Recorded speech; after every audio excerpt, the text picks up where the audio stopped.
16 साल की उम्र में एक 40 साल के आदमी ने मुझे किडनैप कर लिया। वह मुझे एक अंधेरी सुनसान कमरे में बंद करके रखने लगा था और फिर जब भी उसका मन करता मेरे साथ जबरदस्ती करने लगता था। एक दिन मैं मौका देखकर वहां से भाग आई और फिर जैसे अपने घर पहुंची मेरे होश उड़ चुके थे, क्योंकि वह आदमी आज मेरी माँ के साथ भी। मेरा नाम कविता है। करीब 2 साल पहले एक एक्सीडेंट में मेरे पापा की मौत हो गई और अब घर की सारी जिम्मेदारियां माँ के ऊपर आ गई थी। माँ किसी तरह दूसरों के घरों में दिन भर काम करके मेरा और अपना पेट पाल रही थी और मुझे पढ़ने के लिए स्कूल भी भेजा करती थी। लेकिन अपनी माँ की इस तरह की हालत देखकर मुझे पढ़ाई में बिल्कुल भी मन नहीं लगता था। इसलिए अब मैंने सोचा कि मैं भी काम करूंगी और अपनी माँ की मदद करूंगी। अभी मेरी उम्र 16 साल हो रही थी। माँ की मदद करने के लिए मैंने एक घर में काम पकड़ लिया।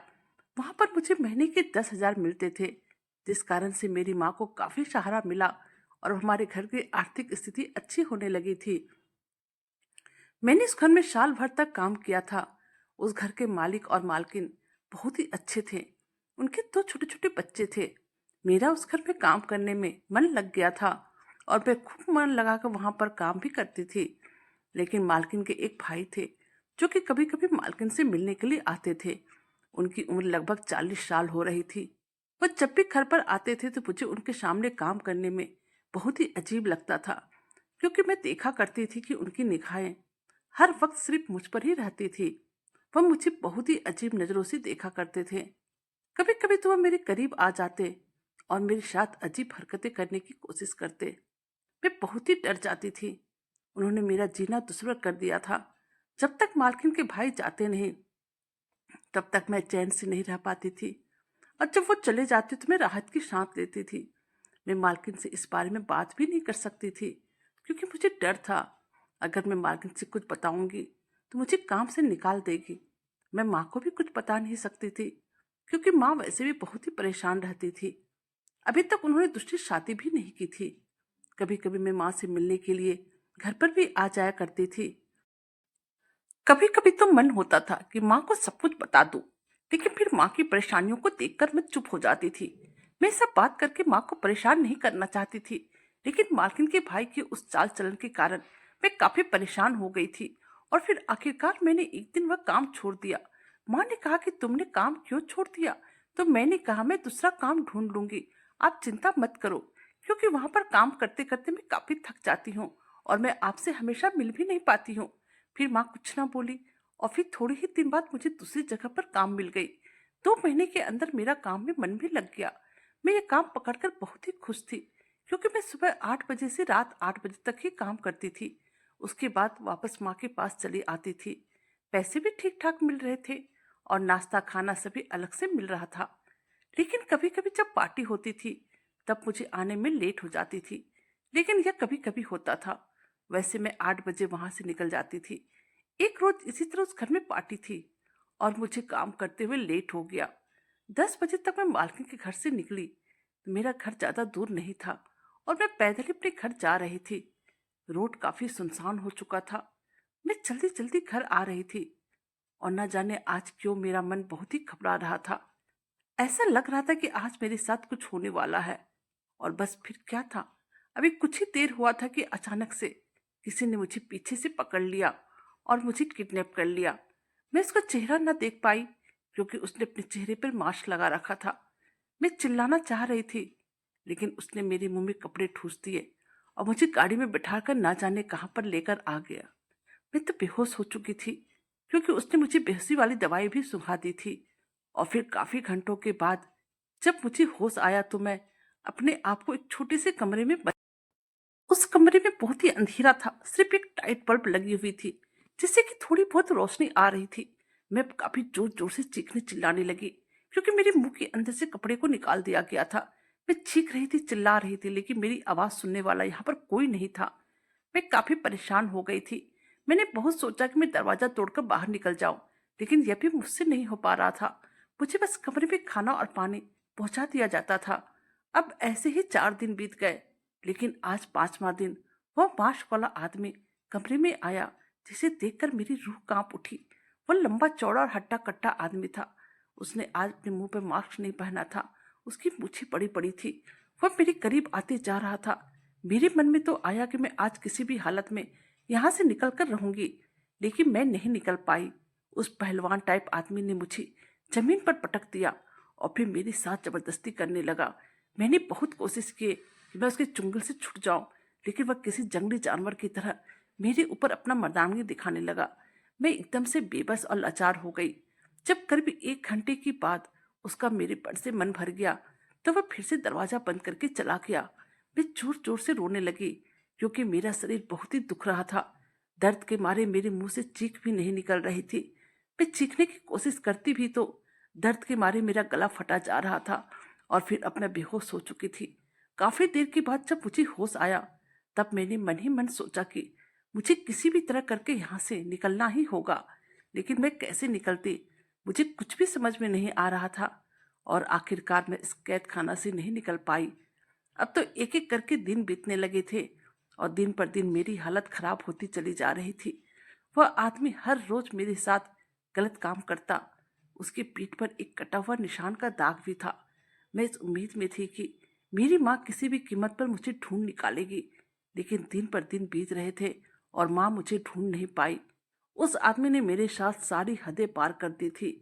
वह मेरे साथ इस तरह से हरकतें करता जैसे कि मैं कोई बेजान खिलौना हूं, और अब वैसे भी एक बेजान सी गुड़िया बन चुकी थी। मेरे अंदर एक जरा भी ताकत नहीं बची थी कि मैं उसके साथ मुकाबला करती। अब सिर्फ मेरी आंखों में आंसू थे। मैं हर रोज उम्मीद से सुबह उठती थी कि मैं आजाद हो जाऊंगी, लेकिन फिर शाम होते होते मेरी सारी उम्मीद मिट्टी में मिल जाती थी। इसी तरह दिन बीत रहे थे और फिर एक दिन वह आदमी मेरे पास आया और कहा कि आज मैं तुम्हें छोड़ दूंगा और तुम अपने घर चली जाना।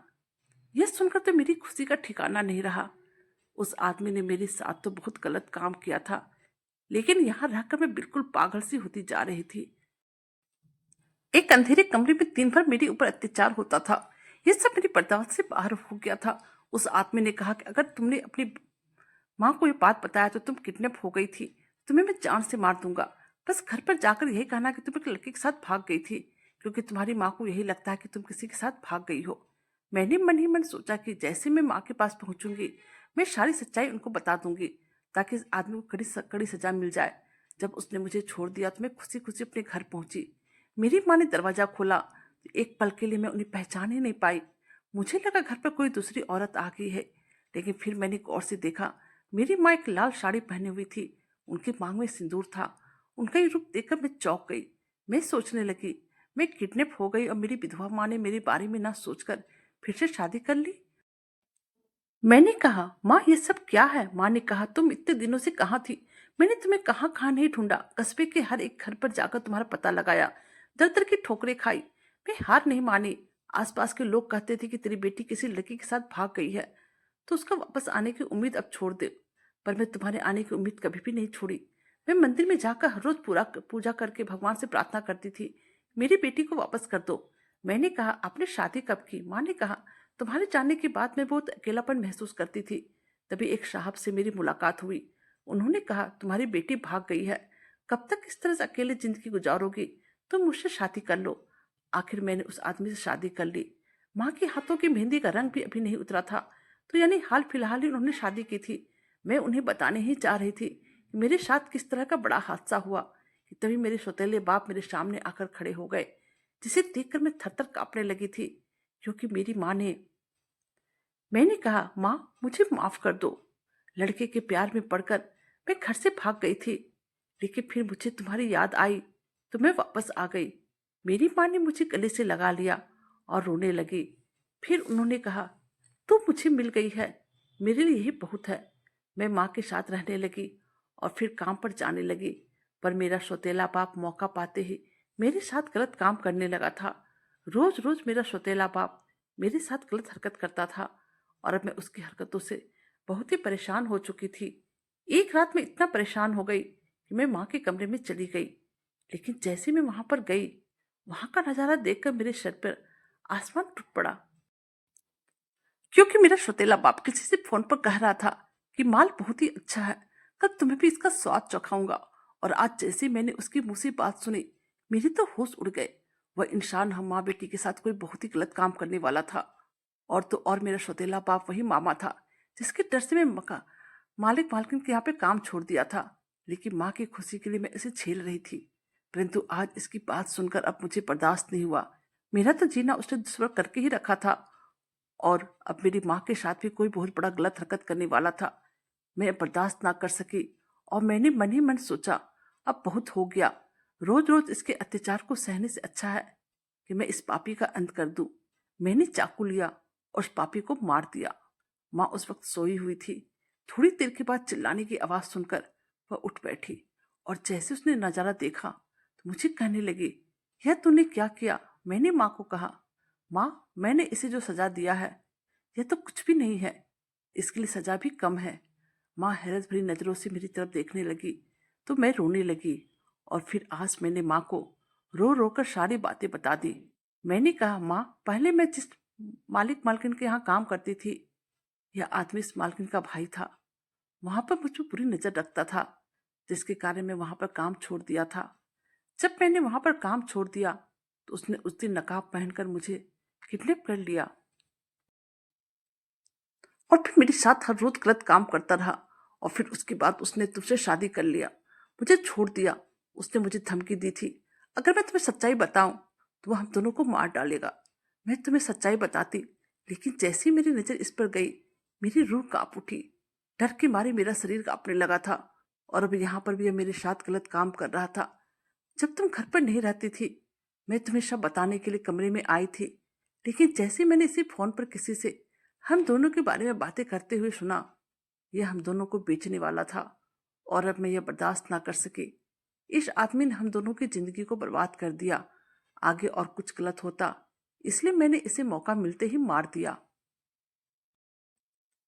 मैंने कहा, अगर पुलिस आ गई तो पुलिस से कहूंगी यह आदमी मेरे साथ गंदा काम करता था। अपने बचाव में मैंने इसे मारा है। मैं भी नाबालिग हूं। अगर मुझे सजा भी मिलेगी तो बहुत कम मिलेगी। और अब मैं पुलिस स्टेशन पहुंच गई और अपना गुनाह कबूल कर लिया। उन्होंने सब कुछ बता दिया, किडनैपिंग से लेके मेरे साथ जो जो हुआ था।